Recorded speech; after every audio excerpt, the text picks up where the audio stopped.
Planning is the preparation for the unforeseen things that's going to happen.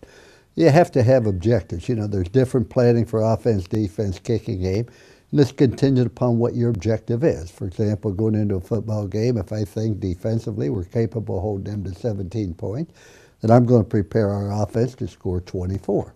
Now, maybe we get into it, our defense isn't playing as good as we thought, then we have to have a plan to be able to play it wide open, to be able to catch up. And you just have to have total planning. I had plan even when the official came in. There were 15 different things that I covered with an official when they came in the locker room before the game.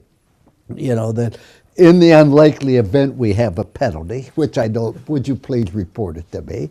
And if our left tackle reaches out and grabs that guy, call a hold on him. And if their left tackle does it, also, everything you have to have planned exactly what you're going to do. And sometimes the plan doesn't work out the way you want. You got to be able to improvise on it. In my practice, it's all about planning. A lot of times clients come in and they have a financial plan, but it hasn't been touched upon in a lot of years. And you know as well as I do that things change every day, and in football, every play changes the game. And that's the same thing we focus on our practices. We got to make the proper changes to our financial clients' game plans to adapt each and every day to make sure we're staying on top of the rules and new regulations, changing based on the market activity. So obviously it's very similar to the situation when it comes to financial planning. With our financial planner, I want him to understand what my objective is. Mm-hmm. I don't want a risk on this. I know where we are, and I'm an old man. I'm getting ready to retire.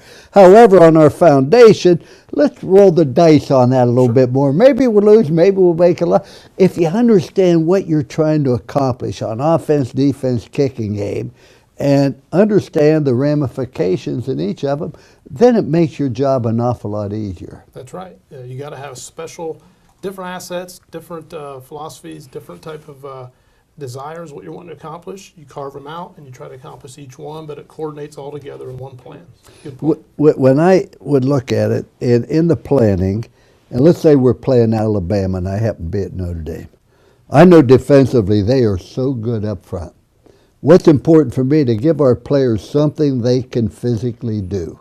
I may not be able to reach out and hook it in who's great, but I can sure block down on a guy else on the inside and do it perfectly. So let's give them something they can do and then demand that they do it and understand what our purpose is. Our purpose is to win. Don't have to win pretty, right, but let's win. Don't have to make money ugly or win. Just make money. I think you have to have defense, obviously, and the better the defense. I've had some great defensive coordinators, Bonnie Kiffin, Barry Alvarez, and when I did, we had unparalleled success. But I think when you look at defense, and as I'd say to the coaches, I could not run everything. I did run the offense. But on defense, I gave them 10 basic axioms. And I want you to follow these 10 axioms. I don't care whether we run a 4-3-3-4. You only got 11. Stop trying to find a 12th guy. And let's execute the fundamentals. If we're good fundamentally on defense, we're going to be okay. Or we're going to get separation, be able to have no missed tackles, no missed assignments, no foolish penalties, play our proper gap, etc.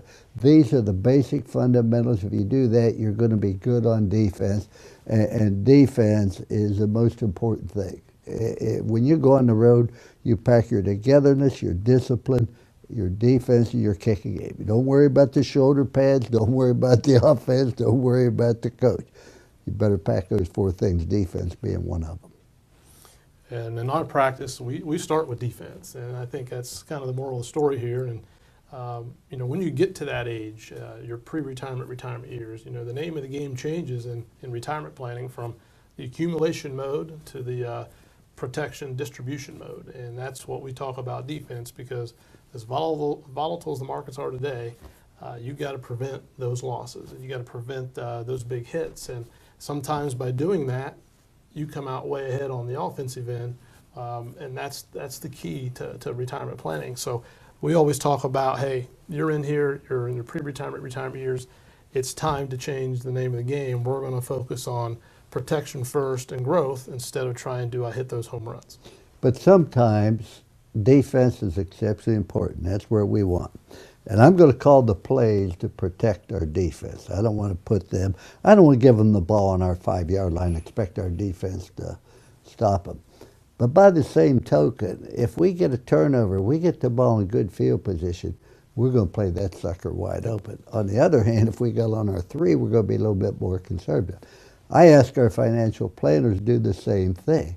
If they're going to raise the interest rate, let's be careful of the stock market right now.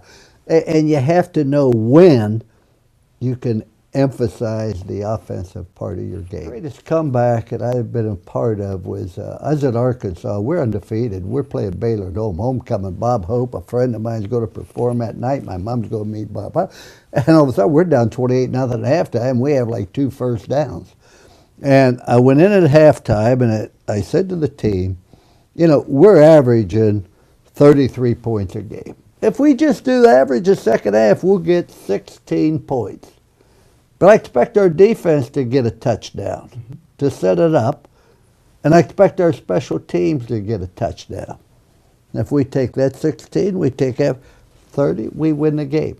And you break it down so it doesn't seem like, wow, we got to score 30 points on one play. You can't do it. Can't do it. Let's break it down where it becomes realistic of how you can do it. You know, that's not that big a deal. Yeah, I can get a touchdown on defense or kicking game. And then you create an atmosphere and you give them a plan of something they can do. And we came back and we were successful. We ended up winning the game.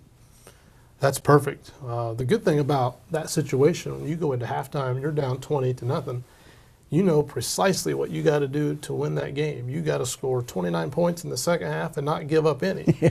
And the problem is in the financial market arena, it's a lot different. You know, if we lose 50%, and we don't need just to get 51% back. We got to get 100 to get back to even. So it's a lot more harder in the financial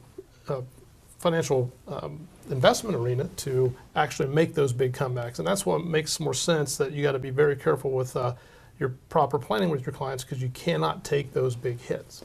Well, I suggest 2 things.